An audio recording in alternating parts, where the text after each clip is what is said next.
வணக்கம் நண்பர்களே. நான் ஒரு குடிநோயாளி. அனைத்து நண்பர்களுக்கும் இனிய காலை வணக்கம். கல்பாரியை கழற்றி போடு, குணக்கோளாறுகளை களைத்தல், 6 மற்றும் 7வது படிகள். இந்த புத்தகத்தை பற்றி இப்போ 10 நாளாக பார்த்துட்ருக்கோம். நண்பர்கள் ஒவ்வொருத்தருடைய பகிர்வை நம்ம ஆன்லைன் வாய்ஸ் மெசேஜாக போட்டுக்கிட்டு இருக்கோம். அதே மாதிரி இன்னைக்கு ஒரு நண்பருடைய பகிர்வை நம்ம பார்ப்போம். இறை அருள் பேராற்றால் நமது குணக்கோளாலை அகற்றிவிட்டது என்று உறுதியாக நம்பி செயல்பட்டம்மை தனக்கு எவ்வாறு உதவியது என லீஷா அவர்கள் பகிர்ந்து கொள்ளுகின்றார். என் ஆதரவாளர் ஒரு ஆலோசனை அச்சடிக்கப்பட்டிருந்த ஒரு காகிதத்தை என்னிடம் கொடுத்து அதனை என் குளியல் அறை கண்ணாடியில் ஒட்டி வைத்து அதனை தினசரி படிக்குமாறு ஆலோசனை கூறினார். இவ்வுலகம் என்னும் விளையாட்டு அரங்கத்தில் தங்களது நற்பண்புகளையும் செயலிலும் காட்டும் மனிதர்களே நன்மதிப்பும் வெகுமதியும் வந்து அடையும் என்ற வாசகங்களே அக்காகிதத்தில் அச்சடிக்கப்பட்டிருந்தனர். என் ஆதரவாளர் ஆலோசித்தவாறு நான் செய்தேன். அதனை தினமும் வாசித்தேன். அது இறை ஆற்றலின் பேராற்றலால் என்னை மாற்றுவதற்கும் தேவைப்பட்ட முழுமையான விருப்பத்துடனான தயார் நிலையை வந்து அடைந்து அதில் நிலைத்து இருந்து செயல்பட எனக்கு உதவியது.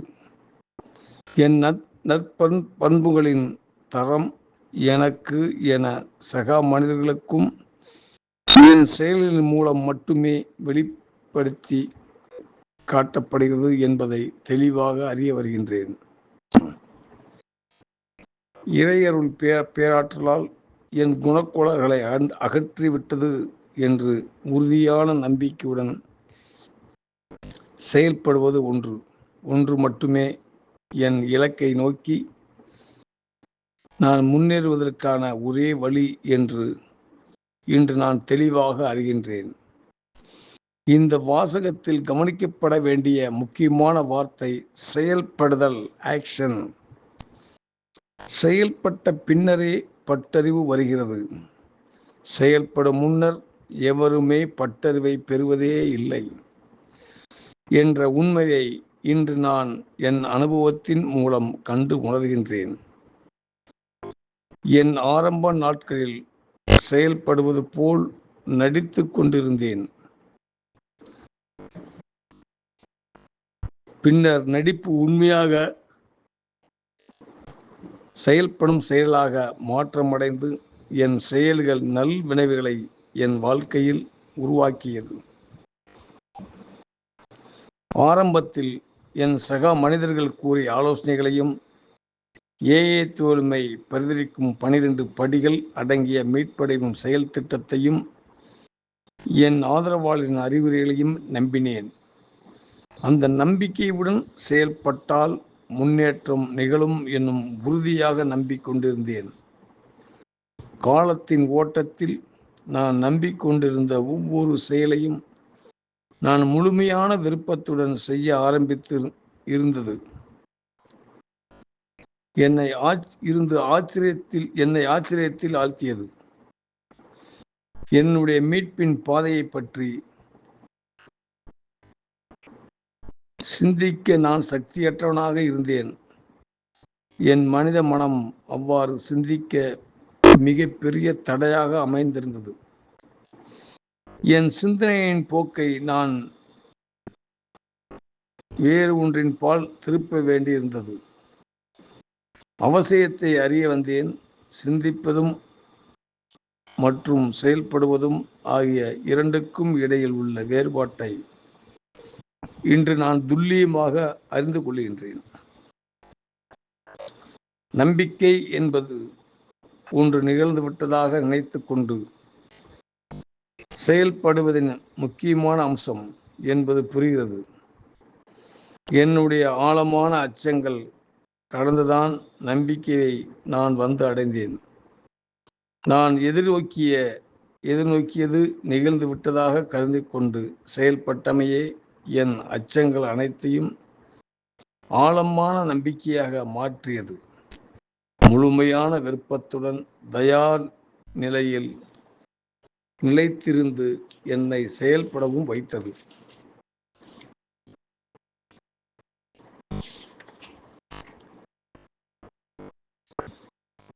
எதிர்நோக்குவது நிகழ்ந்து விட்டதாக எண்ணிக்கொண்டு செயல்படுதல், இதை பற்றி மேற்கண்ட பகுதியில் கலந்து ஆலோசித்தோம். இது உண்மைக்கும் முரண்படுவது போன்ற ஒரு தோற்றத்தை தருகிறது. இறையருள் பேராற்றல் நம்மை ஆற்றல் மிக்க முழுமையான ஆன்மீக வாழ்வு வாழும் மனிதனாக திருத்தி அமைக்க வேண்டும் என்ற நேர்மறை நோக்கத்துடன் நாம் சில தேர்வுகளை செய்ய வேண்டும் என்று ஆழமான விருப்பம் கொள்ளுகின்றோம்.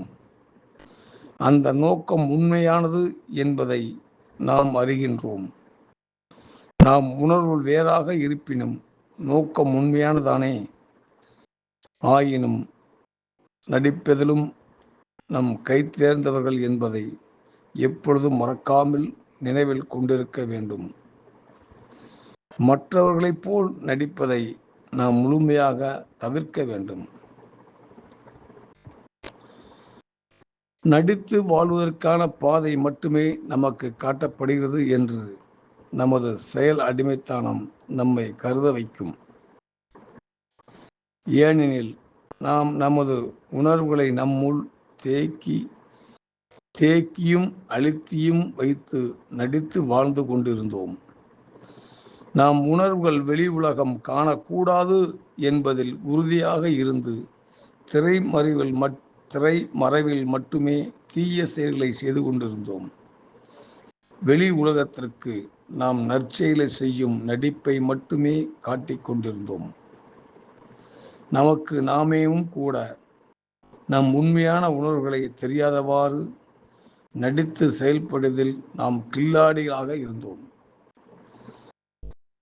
நமது உணர்வுகள் உணரப்பட வேண்டும், அவை அறியப்பட வேண்டும் என்பது முக்கியமானது. அவற்றை உள்ளுக்குள் வைத்துக்கொண்டு வேறொரு வகையில் நடிப்பது தவிர்க்கப்பட வேண்டும்.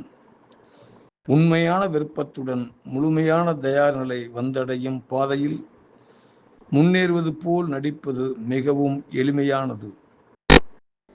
தற்சிந்தனையில் ஆழ்ந்து இருப்பதற்கும் ஆழமான அகத்தாய்வு செய்வதற்கும் இடையில் உள்ள வேறுபாட்டை பகுத்தறிவது மிகவும் அவசியப்படுகிறது. தற்சிந்தனையில் தன்னை மறந்து ஆழ்ந்து இருப்பதை தவிர்த்து ஆழமான அகத்தாய்வு செய்வதை நோக்கி நாம் முன்னேற வேண்டும். அதற்கு முயற்சி சாதகம் செய்கையில் இந்த வேறுபட்ட நமக்கு தெளிவாக தெரிய வரும். சடங்கு, பிரார்த்தனை, தியானம், அகசுத்தம் செய்தல் ஆகிய நான்கும் அகத்தாய்வு செய்யும் செயல்முறையை நமக்கு துரிதப்படுத்தி கொடுக்கக்கூடும். ஒரு செயல்முறை சடங்கின் கண்டுகொள்ளுதல். சமர்ப்பணம் செய்வதை நடைமுறைப்படுத்தும் ஒரு சடங்கு முறை எங்கிருந்தாவது கடனாக பெற்று அதை செயல்படுத்துவது முழுமையான விருப்பத்துடன் தயார் நிலையில் நோக்கி முன்னேறுவதற்கான வழியாக அமையக்கூடும். சடங்கு செயல்முறை உள்ள சக்தி அபரிதமானது. நமது தேர்வு செயலுக்கும் ஒரு சமநிலைக்கு வரும் வரை நாம் சடங்குகள் சம்பிரதாய முறையில் செயல்படுவதில் உள்ள சக்தியை பயன்படுத்தி கொள்ளலாம். விளக்கு ஏற்றும் சடங்கு, தவறுகளை ஒரு காகிதத்தில் எழுதி எரித்துவிடும் சடங்கு, கடற்கரையில் காலார நடக்கும் சடங்கு, தண்ணீரிலோ மணலிலோ நம்மை வெறுப்படைய செய்யும் மனிதர்களின் பெயரை எழுதி வைத்து எழுதி வைக்கும் சடங்கு, இவை போன்ற சடங்குகள் அறிவிற்கும் ஒவ்வாவிட்டாலும் நம்முடைய உதவக்கூடும் ஆதரவாளம் பேசும் சடங்கு, தொடர்ந்து கூட்டங்களுக்கு செல்லும் சடங்கு, இவை குறித்து ஆழமாக சிந்தித்து சம்பிரதாயமாக செயல்பட்டு வரும் ஏதோ ஒரு சடங்கு முறையை செயலை எங்கிருந்தாவது கடன் பெறுவது நமக்கு உதவக்கூடும். சடங்குகள் செய்வது தொடர்ந்து ஈடுபடுவதும் நம் குணக்கோளாறுகளை இறையாற்றல் பேராற்றல் அகற்றப்படுவதற்கான முழுமையான விருப்பத்துடன் கூடிய தயார் நிலையை நோக்கி நம்மை முன்னேற்றிவிடக்கூடும். சடங்கு முறைகள் நாம் முன்னேற்றத்தை பாதையில் பயணிப்பதற்கான வழி. 6வது படியில் செயல்பட அவற்றை பயன்படுத்தலாம். 6வது படியில் செயல்பட ஏதோ ஒரு சடங்கு முறை பயன்படுத்தி மாற்றம் காண்பது, அந்த அனுபவங்கள் நம்முடையவையாக மாறுவதற்கு நிச்சயம் உதவும். நன்றி நண்பர்களே. மிச்சத்தை நாளைக்கு பார்ப்போம்.